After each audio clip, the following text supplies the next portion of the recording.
میری اپنی ایک کنسٹیٹوئنسی میں ایک بڑا نالا ہے, اس کو محمود آباد نالا کہتے ہیں, اللہ کا شکر ہے اس مرتبہ وہاں کوئی اتنا بڑا پرابلم نہیں ہوا. اس نالے کی ریہیبلیٹیشن کا کام ہو رہا ہے, تو وہاں پر ہم نے انکروچمنٹ بھی ریموو کرنی ہے, دونوں طرف سڑکیں بھی بنانی ہے, کافی ریموو کر لی ہے. کچھ انکروچمنٹ جو رہتی ہے وہاں پر میئر صاحب بھی آئے ان لوگوں کے حق میں جن کی انکروچمنٹ ہے, ان کو کہا کہ آپ مت ہٹائیں, ہم آپ کے ساتھ کھڑے ہیں. علی زیدی صاحب بھی آئے وہاں پر, کیونکہ ان کی بھی کنسٹیٹوئنسی ہے, وہ بھی وہاں پر آئے کہ جناب آپ یہ انکروچمنٹ نہ ہٹائیں, دیکھتے ہیں کون آپ کو یہاں سے اٹھاتا ہے. تو اگر پولیٹیکل پوائنٹ اسکورنگ کی جائے گی کراچی شہر کے ایشوز کے اوپر بھی, تو پھر یہ مسائل پیدا ہوتے ہیں. اور میں یہ سمجھتا ہوں جی سعید غنی صاحب, ایک تو شبلی فراز صاحب کے اس سوال کا جواب کہ یہ خربوں کے فنڈ کدھر گئے, دوسرا آپ پہ یہ بھی, آپ کی جماعت پہ یہ الزام لگ رہا ہے کہ 12 سال سے مسلسل آپ اس شہر میں, اس صوبے میں حکمرانی کر رہے ہیں, یہ کوئی آج کا مسئلہ تو نہیں ہے, کیا پہلے حکومت نے کام نہیں کیا؟ سر ایک تو دیکھیں, یہ بات ہم جب کہتے ہیں تو اس کا بھی مذاق اڑایا جاتا ہے. بھائی بارش تو پوری دنیا میں ہوتی ہے, ہمارے پورے ملک میں ہوتی ہے, اور اگر کوئی یہ کہے کہ باقی جگہوں پہ سڑکوں پہ پانی نہیں ٹھہرتا, وہ تو آسمان سے گرتا ہے اور زمین پر پہنچنے سے پہلے ہوا میں تحلیل ہو جاتا ہے, تو پھر تو میں مان لوں گا کہ ہم نالائق ہیں, ہماری وجہ سے پانی زمین پہ آ جاتا ہے, سڑکوں پہ رک جاتا ہے. لیکن اگر باقی شہروں میں بھی یہ پرابلم رہتا ہے, لیکن چونکہ کراچی میڈیا کی نظر میں زیادہ رہتا ہے, اس لیے یہاں پرابلمز لوگوں کو زیادہ نظر آتے ہیں. میں نے برسات کے دن, جس دن بارش ہوئی پہلی 26 تاریخ کو غالباً, اگر میں باہر نکلا لوکل گورنمنٹ منسٹر کے ساتھ, میں نے ویڈیوز بنائی کہ سڑکیں صاف ہے, تو اس پر بھی لوگوں کا اعتراض تھا کہ بھئی آپ یہ کیوں دکھا رہے ہیں. بھائی میں یہ دکھانا چاہ رہا ہوں کہ کراچی کی بڑی شاہراہیں ایسی بھی تھیں جن پر ایک قطرہ پانی نہیں تھا, وہ بالکل صاف تھی, تو وہ بھی ایک چہرہ تھا کراچی کا, لیکن دکھایا وہ جا رہا تھا جہاں پہ پانی زیادہ تھا. کچھ علاقوں میں نالے اوور فلو کر گئے تھے, اس کی بھی وجوہات ہیں. اورنگی ٹاؤن میں اگر آپ کے نمائندے کبھی جائیں, جس نالے کی وہ بات کرتے ہیں, اس نالے کے اوپر گھر بنے ہوئے ہیں, اوپر. اب ظاہر ہے کہ جب نالا اوور فلو کرے گا تو ان گھروں میں پانی جائے گا. ایک اور آبادی ہے اورنگی ٹاؤن کی, وہاں بھی پانی گیا, لیکن اس آبادی کو اگر آپ دیکھیں تو وہ نالے کے ساتھ بالکل جڑے ہوئے ہیں. ظاہر ہے کہ نالے کا پانی جب بڑھے گا, اوور فلو کرے گا, ان آبادی میں جائے گا. اچھا ایک میں اور بات کر دوں, کہیں پر نالوں کے ساتھ ریٹیننگ وال بنی ہوئی ہے, وال اس لیے بنائی جاتی ہے کہ پانی آبادی میں نہ جائے, لیکن وہاں سے رہنے والے لوگوں نے اسی ریٹیننگ وال میں 2-2 فٹ کے بڑے بڑے سوراخ کیے ہوئے ہیں, اور ان سوراخوں سے اپنے پائپ گزارے ہوئے ہیں. جب پانی آیا اس نالے کے اندر, انہی سوراخوں کے ذریعے آبادی میں چلا گیا. جی صحیح ہے, بہت سارے وجوہات ہیں جس کی وجہ سے جو لوگ. یہ بتائیے کہ کراچی ایک بہت بڑا شہر ہے, ظاہر مسائل بھی بڑے ہیں. یہ برسات میں یہ ہر سال توجہ اس طرف ہوتی ہے, پچھلے سال بھی مجھے یاد ہے علی زیدی صاحب بڑے ایکٹیو تھے, اس کے بعد سب بھول جاتے ہیں کہ نہیں. لیکن اب میں آپ کو دوسری طرف چلتا ہوں, لاہور میں اس وقت سیاست کا محور بنا ہوا ہے, اور سارا جو اس میں جو سینٹرل رول ہے وہ آپ کے چیئرمین بلاول بھٹو صاحب کا ہے. وہ شہباز شریف سے ملاقات ہوئی ہے ان کی, قابل عظیم مولانا فضل الرحمان کی شہباز شریف سے ہوئی, تو بلاول صاحب جو ہیں, اور پھر آج ملے ہماری ہوٹل میں فضل مولانا صاحب سے. تو یہ اس دفعہ یہ تو نہیں ہوگا کہ سارا میلہ سجا کے پچھلی دفعہ کی طرح بلاول صاحب اور شہباز شریف صاحب پیچھے ہٹ جائیں اور مولانا کو اکیلا چھوڑ دیں؟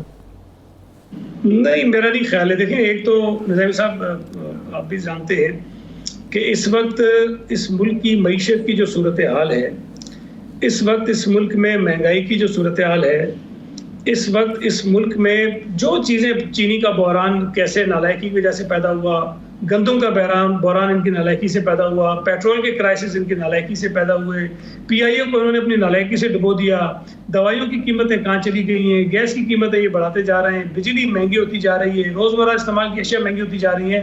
تو ان حالات میں جب عوام مشکل میں ہوں تو سیاسی جماعتیں اگر لوگوں کے ساتھ نہیں کھڑی ہوں گی تو سب سے زیادہ نقصان ان سیاسی جماعتوں کو ہوگا.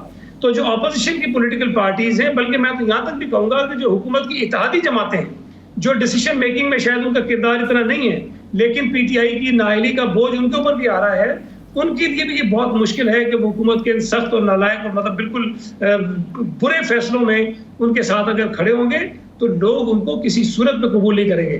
تو اپوزیشن کے پاس اس وقت چوائس کوئی نہیں ہے سوائے اس کے کہ اس حکومت کے خلاف جو ہے وہ کمپین ہو, کوئی مہم ہو, کوئی پروٹیسٹ ہو, کوئی ایجیٹیشن ہو, تاکہ اس حکومت سے اس ملک کی جان چھڑائی جا سکے, تاکہ یہ ملک آگے بڑھے, اس ملک کی معیشت بہتر ہو سکے. تو میرا نہیں خیال ہے کہ کوئی بھی سیاسی جماعت یہ افورڈ کر سکتی ہے کہ اس حکومت کو موجودہ حالات میں کنٹینیو کرنے کی وہ اجازت دے سکے. اچھا سعید غنی صاحب, یہ بات تو ٹھیک ہے, لیکن جو ابھی اسلام آباد میں چل رہا ہے ایک ڈیڈ لاک برقرار ہے. شہری رحمان صاحبہ نے بھی تصدیق کی کہ نیب کے قانون میں ترمیم کو لے کے اپوزیشن کی بات نہیں سنی جا رہی ہے.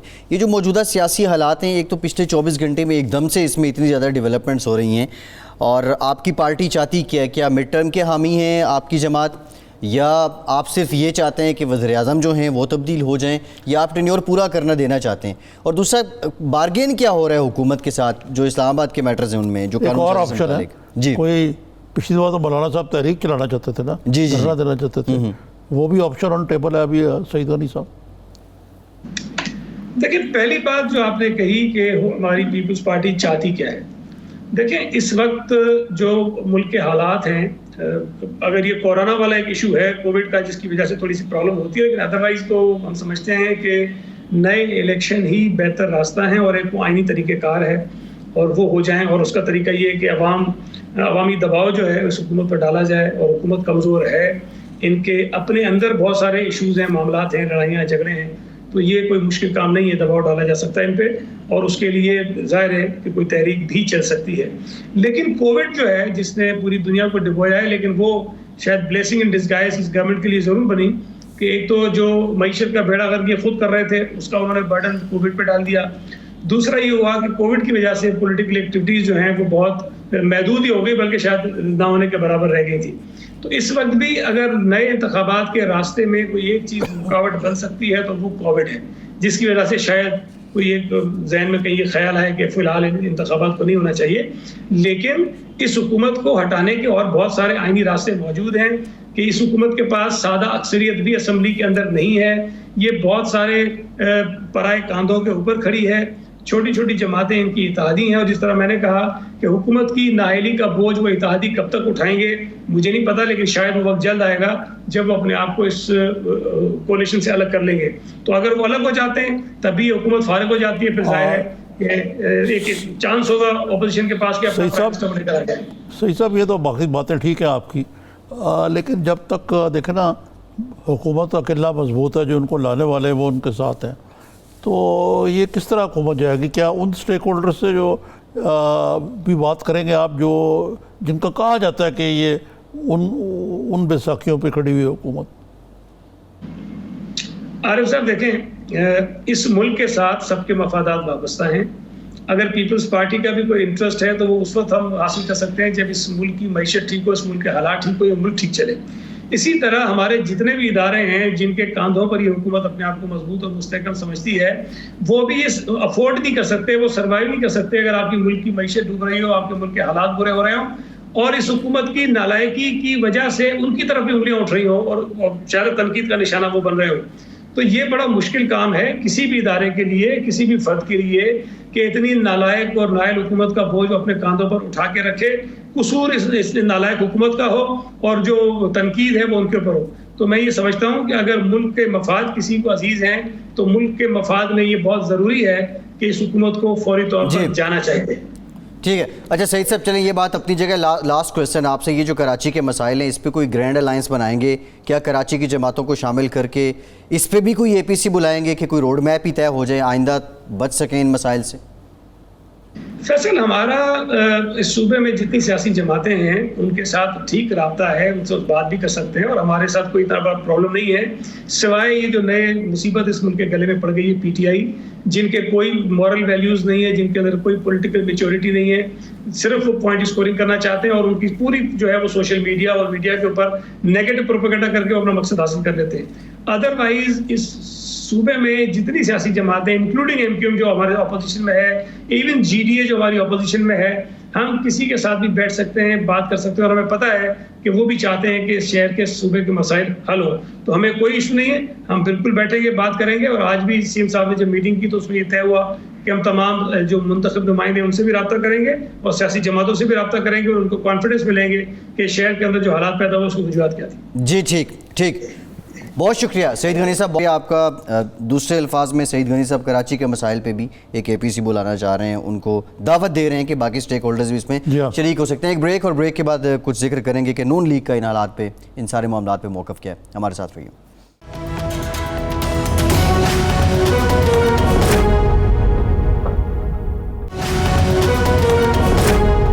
بریک بریک کے بعد ایک بار پھر سے آپ کو خوش آمدید کہیں گے. بریک میں ہمیں جوائن کیا ہے مسلم لیگ نون کے سینئر رہنما ملک احمد خان صاحب نے. بہت شکریہ ملک صاحب آپ کے وقت کا. آپ سے بھی گفتگو کرتے ہیں. اس کے ساتھ ہی ساتھ پاکستان تحریک انصاف کے سینیٹر ولید اقبال صاحب نے بھی ہمیں جوائن کیا ہے. ولید صاحب آپ کا بھی شکریہ, آپ سے بھی گفتگو کرتے ہیں. نظامی صاحب یہ سب معاملات تو ایک جانب چل رہے ہیں, اس کی کچھ پولیٹیکل آپٹکس بھی ظاہر ہیں, لیکن یہ نیب کے معاملے پہ ڈیڈ لاک کیوں برقرار ہو گیا ہے؟ اور پھر جو دوسرے قومی سلامتی ریلیٹڈ قانون سازی ہونی ہے اس پہ تو اپیل کر رہی ہے حکومت اپوزیشن سے, نیب کے معاملے پہ ڈیڈ لاک کیوں برقرار ہے؟ یہ فطری عمل ہے, کیونکہ جیسے کہ آج شاہ محمود قریشی صاحب نے کہا, وہ مذاکراتی ٹیم کا ہیڈ کر رہے ہیں جی, غالباً, کہ ایک بنیادی اختلاف ہے کہ اپوزیشن جو چاہ رہی ہے حکومت اس کی بالکل ضد ہے. وہ کہتے ہیں ہمارا تو ایجنڈا ہی ہے, احتساب مشن ہے, منشور میں مشن ہے. اور آپ اس سے اندازہ کریں کہ نیب کے چیئرمین جو ہیں ان کے اوپر سپریم کورٹ کے فیصلے, ان مذاکرات کا کوئی اثر نہیں ہوا. آج شہباز شریف, حمزہ شہباز, شاہزہ خان ورزی کے خلاف نئے ریفرنس کی انہوں نے منظوری بھی دے دی ہے. تو اس صورتحال میں تو یہ نہیں ہو سکتا نا کہ وہ نیب کے قوانین میں سے نہیں. اپوزیشن کا جو یہ ڈیمانڈ ہے, یہ میرے خیال سے ولید صاحب بھی اتفاق کریں گے, یہ جو بروجہ قانونی اصول ہیں کہ جب تک ایک آدمی مجرم نہیں بنا, ملزم ہے, تو اس کو بیل کا حق حاصل ہے. یہ کہتے ہیں جی پکڑ کے اندر کر دو, چابی پھینک دو, تو پھر کس طرح there is no common ground between both the parties. کیوں ولید صاحب آپ اتفاق کریں گے مجھ سے؟ جی ایکچولی جو جہاں تک مجھے سمجھ میں آئی ہے, جو معاملات ہیں جن پہ اتفاق نہیں ہوا, شاہ محمود صاحب نے تو اسمبلی کے فلور پہ آج تفصیل سے ان باتوں کا ذکر کیا ہے. جی ہاں, میں نے بھی وہ تقریر مکمل طور پہ تو نہیں دیکھی, لیکن وہ چیدہ اور وہ جس حد تک ٹیلی وائز ہو رہی تھی, وہ جو جن چیزوں کی انہوں نے نشاندہی کی ہے وہ واقعی ایسے ہیں جو کہ ان ریزنیبل ہم تصور کریں گے, especially from the government side. Unreasonable یا وہ نامعقول قسم کی جو ہے وہ اس میں بڑے, جس طرح شاہ صاحب نے کہا, غور سے اور بڑی تفصیل سے پوائنٹ بائی پوائنٹ اس کو پڑھا ہے انہوں نے اور توجہ سے. لیکن جو اس طرح کی باتیں جو شاہ صاحب نے دہرائی ہیں, یہ بیل والی بات کو ایک منٹ کے لیے میں علیحدہ رکھنا چاہتا ہوں, اس پہ میں بعد میں آؤں گا. لیکن یہ جو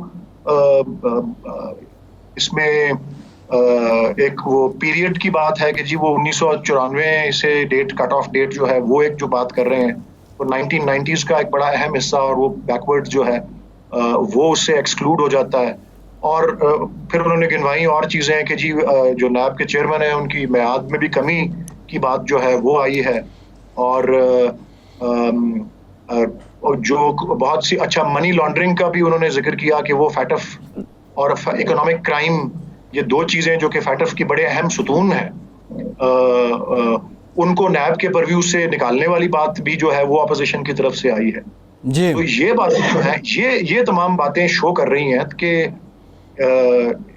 اور پھر وہ ڈسکوالیفیکیشن کے پیریڈ کا بھی بات کی کہ اس وقت وہ 10 سال ہے کہ اگر کوئی پبلک آفس ہولڈر 5 سال کر دیا جائے. جی 5 سال, تو یہ وہ کم کرنے کی بات بھی کر رہے ہیں. 1 ارب کا بھی انہوں نے کہا 1 ارب سے زائد ہونا چاہیے اگر کسی کے غبن کا الزام. جی تو وہ تو مجھے لگتا ہے کہ ابھی ایک بہت مشہور کیس کچھ 1-2 سال پہلے آیا تھا, جو کہ کوئی ایک فائنانس سیکرٹری تھے بلوچستان کے, جن کے گھر سے کرنسی اور گولڈ اور رئیسانی صاحب, اب وہ سارا کچھ ملا کر بھی جو تھا وہ 75 کروڑ روپے بن رہا تھا.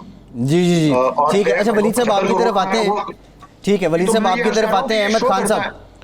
احمد خان صاحب, آج تو ایک تو 28 جولائی بھی ہے, اور یہ احتساب کے مشن سے آج کی تاریخ کا اور پھر آپ کی جماعت کا یہ بڑا چولی دامن کا ایک طرح سے ساتھ بھی آپ کہہ لیں. کیا واقعی اپوزیشن موجودہ حکومت کے احتساب مشن کو سبوتاج کرنا چاہتی ہے, اس لیے اس طرح کی تجاویز دی گئی ہیں؟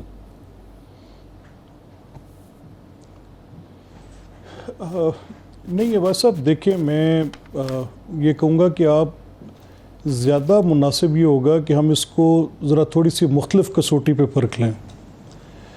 کیا نیب کے قوانین آئین کی کچھ شقوں کے ساتھ متصادم ہیں؟ کیا نیب کے قوانین باقی لاز کے اوپر کوئی سپرا کانسٹیٹیوشنل پوزیشن رکھتے ہیں, یا کوئی ایک زیادہ بڑے ادارے کے طور کے اوپر باقیوں کے اوپر, باقی اداروں کے اوپر بھی کوئی واچ ڈاگز ہیں, جیسے FIA ہے یا SCCP ہے یا for that matter financial transactions کے متعلق اسٹیٹ بینک کی ایک باڈی ہے جو FIA کو ریفلیکٹ کرتی ہے کہ یہ سسپیشیس ٹرانزیکشنز ہیں تو آپ ان کو دیکھیں.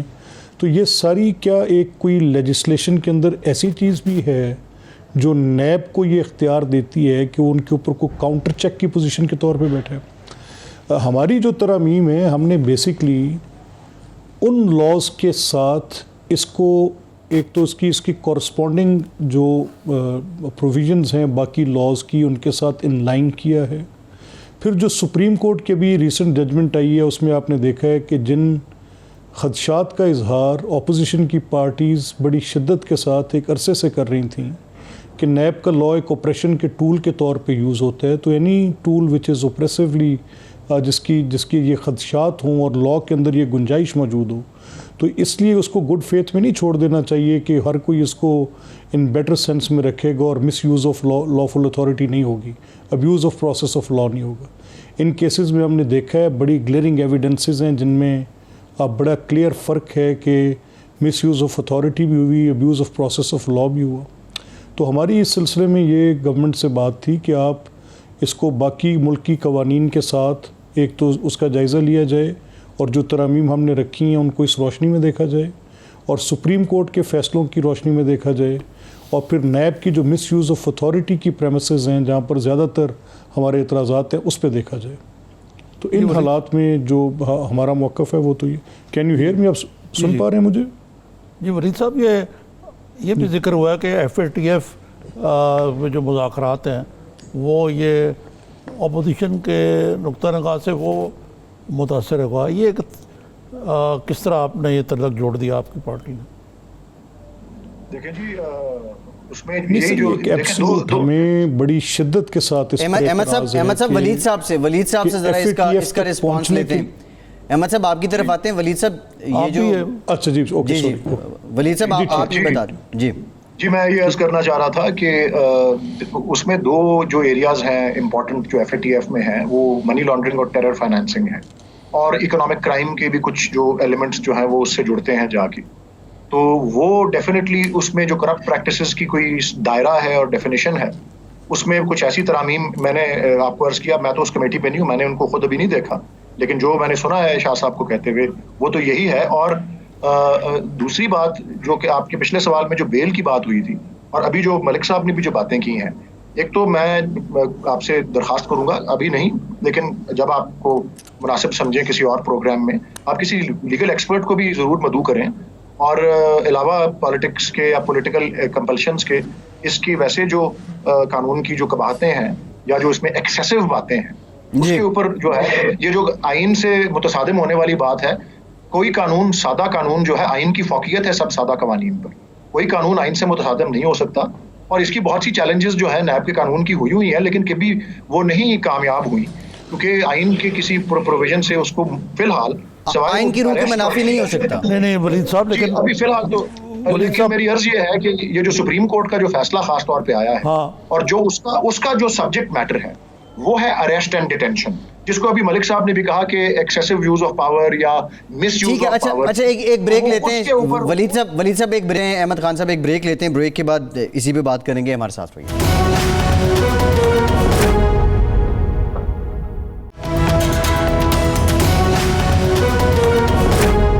نظامی صاحب بالآخر آج جس طرح ملاقاتوں پہ ملاقاتیں اور وہ بھی لاہور میں، اور اب شہباز شریف صاحب اور بلاول صاحب کی ملاقات ختم ہوئی، اس کے بعد انہوں نے بریفنگ بھی دی ہے کہ متفقہ متحد لائحہ عمل طے کیا جائے گا، لیکن ابھی تک کچھ ابہام ہے. اب لائحہ عمل کیا ہوگا؟ کوئی تحریک ہوگی، کوئی مڈ ٹرم الیکشن کی بات ہوگی؟ یہ بتائیے کہ یہ پہلے بھی یہ ایکسرسائز ہو چکی ہے، مولانا نے اکٹھا کیا تھا، APC بھی ہوئی تھی.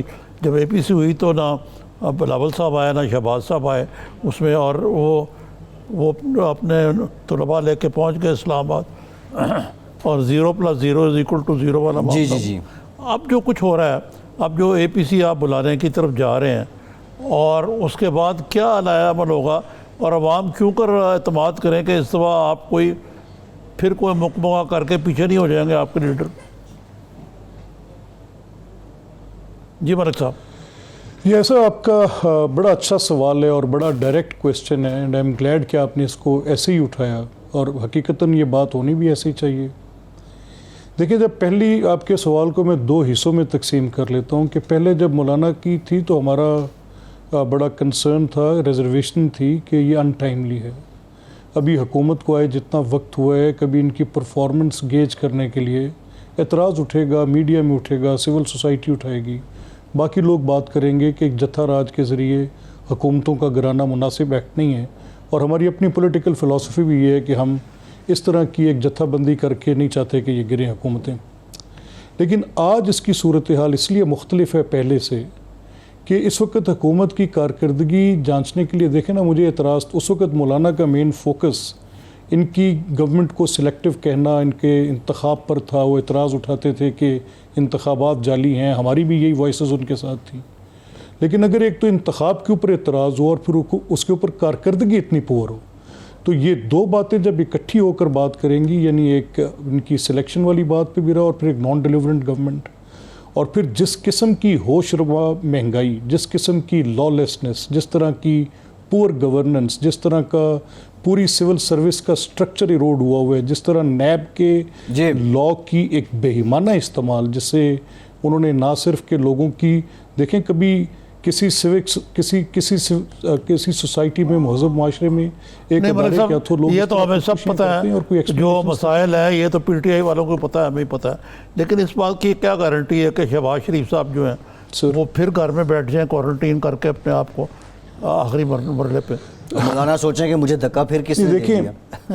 نہیں دیکھیں سر, اس کا نہیں, اس کا مسئلہ یہ ہے کہ دیکھیں شہباز صاحب کا آپ کو پتہ ہے ان کی ایک بڑی واضح سوچ ہمیشہ سے رہی ہے, اور ان کی سوچ ہمیشہ سے یہ رہی ہے کہ وہ حکومت کے اوپر جو تنقید بھی کرتے ہیں یا حکومت کے ساتھ, انہوں نے سب سے پہلے یہ کہا کہ آئیں چارٹر آف اکانومی کی بات کریں, گورنمنٹ نے نہیں کی.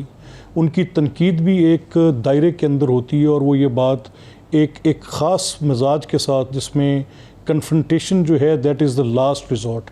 لیکن جس طرف یہ حالات چلے گئے ہیں, اب شہباز صاحب اس کنفرنٹیشنسٹ موڈ کے اندر بائی کمپلشن آتے جا رہے ہیں. یہ میں آپ کو کہہ رہا ہوں, اور میں ان کے مزاج کا ایک اسٹوڈنٹ, میں ان کا ایک فالوور ہوں اور اپنی چوائس کے ساتھ ان کا ایک ڈسائپل ہوں. تو میں آپ سے یہ کہہ رہا ہوں کہ شہباز شریف کی حت الوسع کوشش تھی. ٹھیک ہے ملک صاحب آپ کو پوائنٹ آف ویو آ گیا. ولید صاحب آپ کی طرف آتے ہیں. پچھلی بار تو آپ نے مولانا کی بات کو اتنا سیریس نہیں لیا, آپ کی بار یہ کتنا اپوزیشن کے سارے گھڑ جوڑ کو کتنا سیریس لے رہے ہیں؟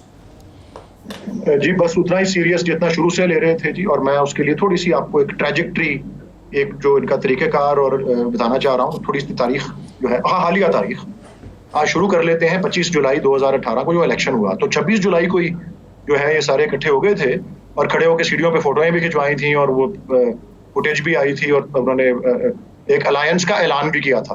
مجھے چند دن پہلے اسی طرح کے پروگرام کے لیے ڈھونڈنا پڑا. ایک الائنس کا بائی دا وے اعلان ہوا تھا, آپ بھی جا کے دیکھیے گا ماضی میں, 26-27 جولائی کو ہی ہو گیا تھا اس سال 2018 میں. وہ تھا alliance for free and fair elections. اور وہ ہر 4 دن کے بعد, اس سے 4 دن کے بعد پھر کبھی کسی نے نام ہی نہیں سنا اس الائنس کا, کیونکہ اس وقت چیئرمین عمران خان کبھی پرائم منسٹر نہیں بنے تھے. انہوں نے اسی وقت کہہ دیا تھا کہ یہ جس طرح کی ان کے آپس کی کوئی اپنا اندر ٹوٹ پھوٹ ہے, وہ کبھی یہ اکٹھے ہو ہی نہیں سکیں گے, یہ اس طرح ہی چلتا رہے گا. پھر آپ نے تھوڑا آگے چلیں تو آپ دیکھیں یہ ساری باتیں معنی خیز ہیں. تھوڑا سا آگے جائیں تو اپوزیشن ایک مشترکہ امیدوار تک نہیں اگری کر سکی فار لیڈر آف اپوزیشن. یہ پہلے کوشش یہی تھی کہ شہباز شریف صاحب کو leader of opposition as combined candidate بنایا جائے گا, وہ نہیں بنے. پھر اس کے بعد آگے آئے, پھر انہوں نے اپنا کہا کہ جی اچھا جی ہم آپ کر کے دکھاتے ہیں, ہم چیئرمین سینٹ کو انسیٹ کر دیں گے تھرو نو کانفیڈنس. اس کے نتائج آپ کے سامنے ہیں. اس کے بعد پھر مولانا کا وہ سلسلہ ہوا نومبر 2019 میں. یہ 18-19 کا میں پورا آپ کو ٹریجیکٹری بتا رہا ہوں. تو یہ جب اس طرح کی ہسٹری سامنے ہو, یہ آپس میں کوئی اس طرح کا کوہیژن ہی نہیں ہے, ان کے آپس میں لیڈرشپ باہر ہے, کچھ باہر ہے, کوئی.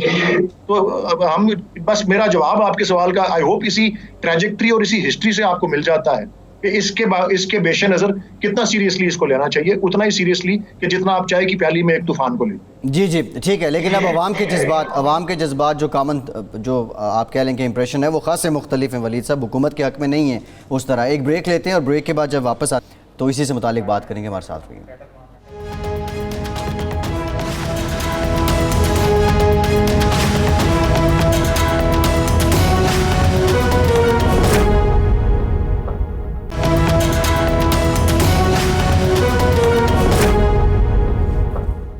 بریک کے بعد ایک بار پھر سے آپ کو خوش آمدید کہیں گے. ولید اقبال صاحب، احمد صاحب بریک سے پہلے کہہ رہے تھے کہ آپ لوگوں کا تو کوئی اتحاد ہی نہیں ہے. مولانا نے جو پچھلا ریفرنس ہے اس کی بات کرتے ہوئے کہا کہ یہ سب کچھ اس کی تلافی کے لیے ہو رہا ہے. تو کیا اب کی بار مولانا کے ساتھ ویسا تو نہیں ہوگا؟ وہ لاہور پہنچتے ہیں تو نون لیگ کا کوئی بندہ ہی نظر نہیں آتا. نہیں دیکھیں، شاید یہ اس کی درست ایک تشریح نہیں ہے ان سارے حالات کی، کیونکہ ہم لوگ سیاسی کارکن ہیں اور ہم سمجھتے ہیں ملک کے نظام کو اور سیاسی جدوجہد کے مراحل کو بھی سمجھتے ہیں. اگر ولید صاحب سمجھتے ہیں کہ جو طریقہ کار عمران خان اور ان کی جماعت نے ایک انارکزم کا اور ایک فساد کا رویہ اختیار کیا تھا، اگر وہی باقی سیاسی جماعتیں بھی اختیار کر لیں یا مولانا نے جو ایک اٹیمپٹ کیا، تو آپ مجھے خود بتائیں نا، تو ملک کی صورتحال کیا ہوگی؟ کیا ہم قرون وسطیٰ کے اندر جا کے دوبارہ نہیں کھڑے ہو جائیں؟ کیا یہ پھر تمام لفظی معنی بھی تبدیل نہیں ہو جائیں گے ہر چیز کے؟ اس آئین کی پھر ضرورت ہی نہیں رہ جائے گی. پھر جس کے پاس 50-60 لوگ ہوں گے پرویز خٹک کی طرح ایک جتھا اٹھائے، ایک صوبے سے لائے اور دارالخلافے پہ حملہ کر دیں. I don't want that. I want to die as a constitutionalist. میری یہ خواہش نہیں ہے. اس اسمبلی کا حال تو یہ ہے کہ میرے لیے خود اٹ از شاکنگ کہ یہ مجلس شورا کہلاتی ہے، یعنی اس کا ورنیکولر بھی ٹھیک نہیں ہے. یہ ترمیم، یہ جس سینٹ میں ولید صاحب بیٹھے ہیں، یہ اتنی ترمیم اپنے طور پہ بھی انیشیٹ نہیں کر سکتے. کیا قانون سازی باقی کسی نے کرنی ہے کیا نہیں؟ اس پوری پارلیمنٹ کے سسٹم کو انہی جد و جہدوں نے کہ اس کی حکومت گرائیں، اس کی لائیں، اس کانسٹیٹیوشن کی سپرٹ کو ڈیفیٹ کر دیے، جس کا لفظی معنی مجلس سے قانون ساز ہونا چاہیے تھا، اس کو اس نے مجلس شورا کہا ہوئے. اور ضیاء الحق کے دور سے ہم کہتے آ رہے ہیں 30-18ویں ترمیمیں تک ہوگی اس کے اندر. کسی نے آج تک معاملہ ڈیفرنٹ ہے، some thing which is now بودرنگ. اب یہ وہ روش جو عمران خان کی تھی، میں اس کا قاری نہیں ہوں. میرے لیے وہ ایک پھٹا ہوا صفحہ ہے. آئی ڈونٹ وانٹ دیٹ کہ اگر حکومت ملتی ہے تو اسی انداز سے ملے. اگر آج یہ سلسلہ حکومت کی معاشی سمت پہ میرا اعتراض ہے، میں باہر سڑک پہ آؤں گا، لیکن انارکی نہیں پھیلاؤں گا.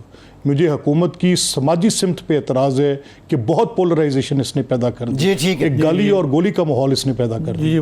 اس نے جو قوانین جو ترتیب دے رہے ہیں، یہ فاٹف کا لاء دیکھیں نا سر، کہ جن وجوہات کی بنیاد پہ پہلے پریامبل میں لکھے نا کہ فاٹف تک پہنچے کیسے. یہ منی لانڈرنگز اور یہ اکنامک کرائم کو تو بعد میں ہم دیکھ لیں گے. فاٹف تک جانے کی وجوہات اس پریامبل کے اندر لے کر آئیں، بتائیں کہ فاٹف کی گرے لسٹ تک آپ گئے کیسے، اور اس کے بعد پھر یہ تفصیل بتائیں کہ میں اپنے سویلین رائٹس کو، ڈیموکریٹک رائٹس کو چھوڑ دوں under some sort of compulsion کہ آپ نے ایک اکنامک کرائم کرنا ہے. اور مجھے خدشہ بھی ہو کہ جیسے نیب کا لاء پہلے یوز ہوئے، بلڈ کانفیڈنس ان می، مجھے اعتماد دلائیں کہ آپ کی حکومت اس کو مس یوز. نظامی صاحب دس از واٹ اٹ از. جی ولید صاحب، یہ آپ ان کا جو ملک صاحب نے ابھی کہا ہے اس کا جواب بھی دیں. اور دوسرے یہ کہ ایک بات تو ہے نا، اب 2 سال ہو گئے آپ کی حکومت کو الیکٹ ہوئے آپ کی پارٹی کو. اگلے ماہ 2 سال حکومت کو بھی ہو جائیں گے.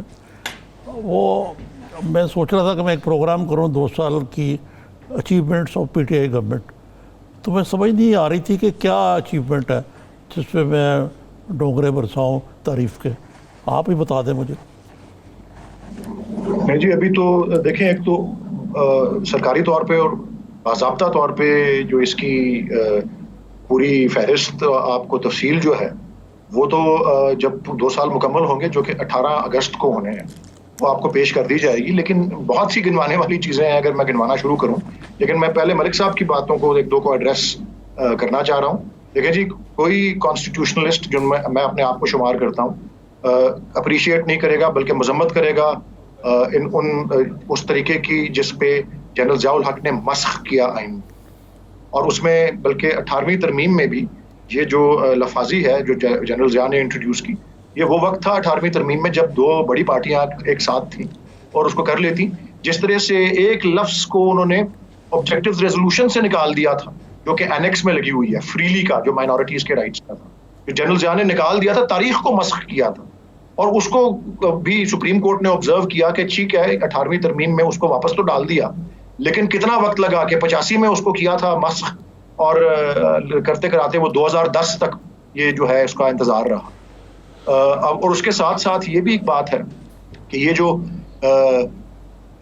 جو ایک سگنل ایک طرح سے آ رہا ہے اپوزیشن کی طرف سے، وہ یہ ہے، اسپیشلی یہ جو ابھی جو مشترکہ ایک کمیٹی بنی ہے جس نے قانونی ترامیم پہ اشتراک سے کرنا ہے ایک لیجسلیشن کے اوپر سارا سلسلہ, وہاں پہ جو جس قسم کی ترامیم تجویز کی جا رہی ہے اپوزیشن سے, وہ تحریک انصاف کے جو اینٹی کرپشن والا جو ایک سٹینس ہے اس کو سابوٹاج کرنے کے مترادف نہیں ہے.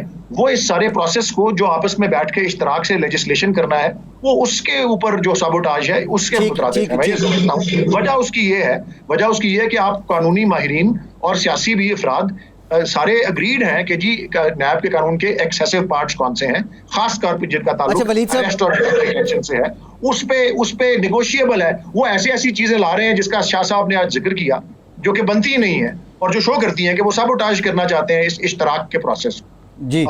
دیکھیں عوام فیصلہ عوام اگر خوش نہیں ہے وہ فیصلہ 2023 میں کرے گی. اگر کوئی ضمنی انتخاب آپ نے بڑا اچھا کیا, یا کو بلدیاتی انتخاب آنے والے ہیں اس میں ہوگی.